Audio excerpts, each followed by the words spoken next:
എന്തെങ്കിലും വിശേഷംസ് കാണാതിരിക്കുന്നുണ്ട് പുതിയൊരു വീഡിയോ ബ്ലോഗിലേക്ക് കയറും. സ്വന്തം ഒരു ചെറിയൊരു അപ്ഡേറ്റ് ഒന്നല്ല. ഇപ്പോൾ കാലത്ത് ഞാൻ ഇൻസ്റ്റയിലൊരു വീഡിയോ ഇട്ടിട്ടുണ്ടായിരുന്നു. ഹെൽത്ത് കെയർ വർക്കേഴ്സിൻ്റെ PR-ൻ്റെ, അതായത് ILR-ൻ്റെ കാലാവധി 5-ൽ നിന്ന് 2-ലേക്ക് ആക്കണം. 5 വർഷം എടുത്ത് PR എടുക്കുന്നത് 2 വർഷം കൊണ്ടാക്കണം എന്നൊരു പെറ്റീഷൻ പോയിട്ടുണ്ടായിരുന്നു. അതിൻ്റെ ഡിബേറ്റ് ഇന്നുണ്ടായിരുന്നു. അതിൻ്റെ അപ്ഡേറ്റ് ചെയ്യാം എന്ന് ഞാൻ ഓൾറെഡി വീഡിയോയിലൂടെ പറഞ്ഞിട്ടുണ്ടായിരുന്നു. സോ അതിൻ്റെ അപ്ഡേറ്റുമായിട്ട് വന്നിരിക്കുകയാണ് ഗൈസ്. സോ ഒരു ചാനൽ ആദ്യമായിട്ടാണ് ഇൻഫോർമേറ്റീവ് സബ്സ്ക്രൈബ് ചെയ്യാൻ നോട്ടിഫിക്കേഷനിലേക്ക് എനേബിൾ ചെയ്യാം. ഏവർക്കും സ്വാഗതം. അത് ഗൈസ്, തീർച്ചയായിട്ടും വളരെ നല്ലൊരു എന്താ പറയുക അപ്ഡേറ്റിന് വേണ്ടി ഞാൻ ഇത്ര നേരം ഫുൾ ആ ഡിബേറ്റ് ഇരുന്ന് കണ്ടുകൊണ്ടിരിക്കുകയായിരുന്നു. അത് നിങ്ങൾ കണ്ടോന്ന് എനിക്ക് അറിഞ്ഞുകൂടാ. തീർച്ചയായിട്ടും നമ്മൾ പാർലമെൻറ്റിലേക്ക് പെറ്റീഷനുകൾ സമർപ്പിക്കാനായിട്ടാവും. ഒന്നാമത്തെ കേസ് അതാണ് കേട്ടോ. നമ്മളൊരു പെറ്റീഷൻ സമർപ്പിച്ചിട്ടുണ്ടായിരുന്നു. ഇപ്പോൾ UK വരുന്ന കെയർ വർക്കേഴ്സിൻ്റെ ചൂഷണങ്ങൾ കാരണം അവരുടെ അറിവില്ലാതെയോ അറിവോടുകൂടിയോ പണിയൊക്കെ പോയി കഴിഞ്ഞാൽ 60 ദിവസമായിരിക്കും ഇവിടെ സ്റ്റേ ചെയ്യാനായിട്ട്. ഏത് ജോബാണെങ്കിലും, ഹെൽത്ത് കെയർ വർക്കേഴ്സിൻ്റെ മാത്രമല്ല, അത് ഏത് ജോബാണെങ്കിലും നമുക്ക് ഒരു വർക്ക് വിസയിലുള്ളവരുടെ ജോലി പോയി കഴിഞ്ഞാൽ നമുക്ക് വീണ്ടും ഒരു 60 ദിവസം കിട്ടുള്ളൂ ജോലി കണ്ടെത്താനായിട്ട്. ഇല്ലെങ്കിൽ അതിനകത്ത് നമുക്ക് പുറത്ത് പോകണം. അതിന് വേണ്ടിയിട്ട് നമ്മളൊരു പെറ്റീഷൻ സമർപ്പിച്ചിട്ടുണ്ടായിരുന്നു. ഒരു 10,000-ന് മേലെ സിഗ്നേച്ചറൊക്കെ കിട്ടി. അതും ഇതേപോലെ ഒരു മെയിൽ അപ്ഡേറ്റ് ഒക്കെ വന്നിട്ടുണ്ടായിരുന്നു. അതിന് ശേഷം ആണ് ILR-ൻ്റെ, ഹെൽത്ത് കെയർ വർക്കേഴ്സിൻ്റെ ILR-ൻ്റെ കാലയളവ് കുറയ്ക്കണമെന്നുള്ളൊരു പെറ്റീഷൻ.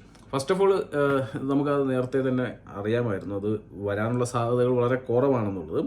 പിന്നെ ഇന്നത്തെ ഡിബേറ്റിൻ്റെ കേസുകൾ നമുക്ക് സംസാരിക്കാം. കാരണം ഇതിനകത്ത് പലരും, ഞാൻ കഴിഞ്ഞ ദിവസം വീഡിയോ ചെയ്തപ്പോൾ ഹെൽത്ത് കെയർ വർക്കേഴ്സിന് മാത്രം എന്താണ് ഈ പെറ്റീഷൻ വെച്ചിരിക്കുന്നത്, മറ്റ് ജോബുകൾക്ക് എവിടെ പെറ്റീഷൻ എന്തുകൊണ്ടില്ല എന്നൊക്കെ പറഞ്ഞു. ഞാൻ ടോട്ടലി എഗ്രി ചെയ്യുന്നു. കാരണം എന്ന് വെച്ച് കഴിഞ്ഞാൽ എല്ലാ ജോബുകൾക്കും അതിൻ്റേതായിട്ടുള്ള വിലയും അല്ലെങ്കിൽ അതിൻ്റേതായിട്ടുള്ള കഷ്ടപ്പാടുകളും കാര്യങ്ങളെല്ലാം ഉണ്ട്. അപ്പോൾ ഈ പറഞ്ഞ ഹെൽത്ത് കെയർ വർക്കേഴ്സിൻ്റെ മാത്രം പെറ്റീഷൻ കൊടുത്തതിൽ ശരിക്കും പറഞ്ഞാൽ യോജിപ്പില്ല. എല്ലാ ജോബ്സിലും ഈ PR-ൻ്റെ കാലാവധി 2 ഇയേഴ്സിലേക്ക് ആക്കുക എന്നുള്ളത് അതാണ് ശരിക്കുള്ള തീരുമാനം വേണ്ടത്. പക്ഷേ എന്താണെന്ന് വെച്ച് കഴിഞ്ഞാലും അങ്ങനെ ഒരു പൊതുവെ ഒരു തീരുമാനം കൊടുത്തു കഴിഞ്ഞാൽ ഗവൺമെൻറ് അത് അംഗീകരിക്കാനുള്ള സാധ്യതകൾ കുറവാണെന്നുള്ള കാഴ്ചപ്പാടിലായിരിക്കും ചിലപ്പോൾ ഇങ്ങനൊരു ഹെൽത്ത് കെയർ വർക്കേഴ്സിൻ്റെ ചൂഷണങ്ങളും കാര്യങ്ങളും അവരുടെ പ്രശ്നങ്ങളും കാര്യങ്ങളും ഇവിടെ നിന്ന് ഹെൽത്ത് കെയർ വർക്കേഴ്സ് കൊഴിഞ്ഞു പോക്കും ഇതൊക്കെ കാണിച്ച ഒരു പെറ്റീഷൻ, അതിലെന്തെങ്കിലും ഒരു കാര്യങ്ങൾ ഉണ്ടാവുമോ എന്ന് നോക്കാൻ വേണ്ടിയിട്ടായിരിക്കും ഒരു പെറ്റീഷൻ ചെയ്തിട്ടുണ്ടാവും. അതിനെ അപ്രീഷിയേറ്റ് ചെയ്യുന്നു. കാരണം എന്ന് വെച്ച് കഴിഞ്ഞാൽ ആ പെറ്റീഷൻ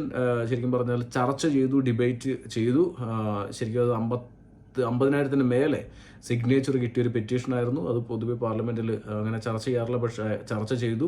100,000-ഓളം സിഗ്നേച്ചർ വേണം. അപ്പോൾ അതിൻ്റെ ഉള്ളിൽ തന്നെ ചർച്ച ചെയ്തു. കാരണം അത് വളരെ ഇമ്പോർട്ടൻ്റ് ആയിട്ടുള്ള ഒരു പെറ്റീഷനാണ്. അതുകൊണ്ടാണ് ആ ചർച്ച ചെയ്തത്.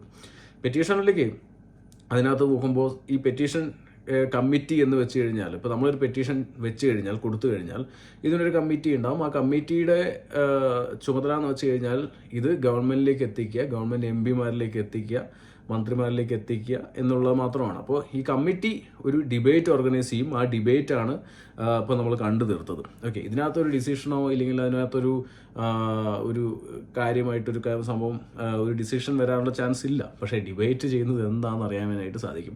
അതിന് വലിയൊരു കാര്യം എന്ന് വെച്ച് കഴിഞ്ഞാൽ, എനിക്ക് ചെറിയൊരു ഗൂസ് ബംസ് വന്നെന്ന് വെച്ച് കഴിഞ്ഞാൽ, നമ്മുടെ മലയാളി MP സോജൻ ജോസഫ് ആഷ്ഫോർഡിൽ നിന്ന് പുള്ളി ആ പെറ്റീഷനിൽ റിയാക്ട് ചെയ്തതിലാണ് ഒരു വലിയൊരു എന്താ പറയുക ഒരു ഗൂസ് ബംസ് വന്നത്. കാരണം വെച്ചാൽ ഒരു മലയാളി MP ഇവിടെയുള്ള ഹെൽത്ത് കെയറേഴ്സിന് വേണ്ടി അവർ പെറ്റീഷനെ സപ്പോർട്ട് ചെയ്തുകൊണ്ട് സംസാരിച്ചു. ആ വീഡിയോ ഒന്ന് കണ്ടിട്ട് വരും. Okay. Sojan Joseph. Thank you, Sir Edward. It is a pleasure to see you in the chair. I congratulate my honourable friend and constituency neighbour, the member of Foxton and Hythe, for his excellent speech in introducing this important debate today. As members will know, before being elected as to represent my home constituency of Ashford in July, I had spent the previous 22 years working in the National Health Service. As someone who has also made a journey to work in the NHS from a foreign country, I want to draw on my knowledge and set out in my short contribution why I support the e-petition and would back reducing the time that a foreign healthcare worker have to wait from 5 years down to 2 before they qualify for indefinite leave to remain. I would make the point that since I came to the UK in 2001, the rules have changed and people who have the same aspirations as I did now risk finding themselves excluded. As we all know, the NHS is reliant on overseas workers. The NHS workforce survey in June of this year showed that just under 30% of NHS staff in England reported having a non-British nationality. However, without proper incentives to both recruit and retain those workers, the employment deficit is likely to worsen.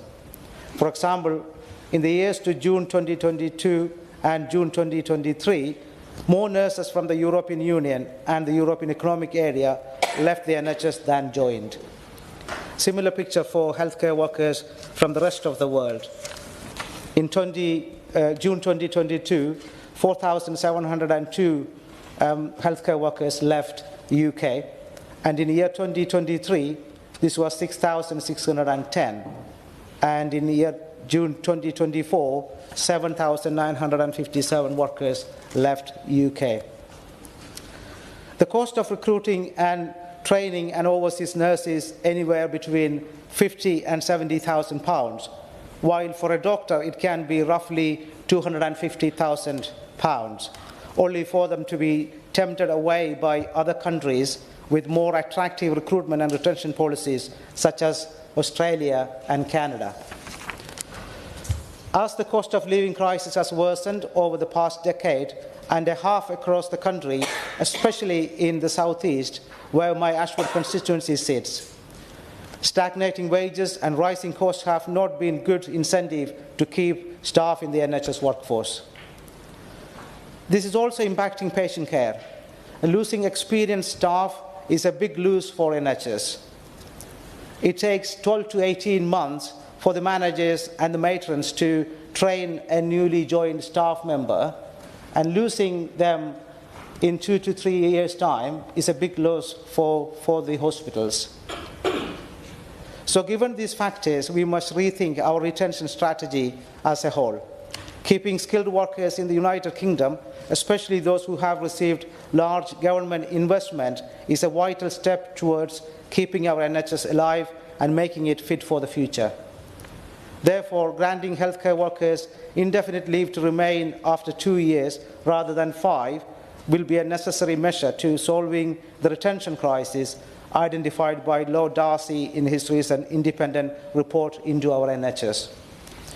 By making a special case for healthcare workers and allowing them to make this country their permanent home after 2 years would also show how important the role they have taken within the NHS is, and how we as a nation are grateful to these workers for the decision they have made to come to the UK and choose to train, learn and work in our healthcare sector. Thank you. So എനിക്ക് വലിയൊരു ഇത് തോന്നി. കാരണം എന്ന് വെച്ച് കഴിഞ്ഞാൽ UK പാർലമെൻറ്റിൽ Malayali MP നമ്മളെല്ലാവരും സൈൻ ചെയ്ത് പോയ ഒരു പെറ്റീഷനെ സപ്പോർട്ട് ചെയ്ത് സംസാരിച്ചു എന്ന് പറയുമ്പോൾ ഈ നമ്മുടെ സ്വജൻ ജോസഫ് മാത്രമല്ല, മറ്റും കുറേ MP ഇതിനെ സപ്പോർട്ട് ചെയ്തിട്ടും പല കാര്യങ്ങൾ ഹെൽത്ത് കെയർ വർക്കേഴ്സ് അവരുടെ പല കഷ്ടപ്പാടുകളെയും അവരെടുത്ത് ഹൈലൈറ്റ് ചെയ്ത് സംസാരിക്കുന്നുണ്ടായിരുന്നു. അത് തീർച്ചയായിട്ടും അവർ ഡിബേറ്റ് ചെയ്തോ ചോദിച്ചു. യെസ്, വളരെ വ്യക്തമായിട്ട് ഡിബേറ്റ് ചെയ്തു. അത് നിങ്ങൾക്ക് യൂട്യൂബിൽ പോയി കാണാനായിട്ട് സാധിക്കും. ഇതിലെന്ത് ഡിസിഷൻ എടുക്കും എന്നുള്ളതിലൊന്നും ഒരു തീരുമാനമില്ല. കാരണം ഇവരെല്ലാം നമ്മളെ സപ്പോർട്ട് ചെയ്ത് സംസാരിച്ചവരുണ്ട്, ഓരോ പ്രശ്നങ്ങളും ഹൈലൈറ്റ് ചെയ്തവരുണ്ട്.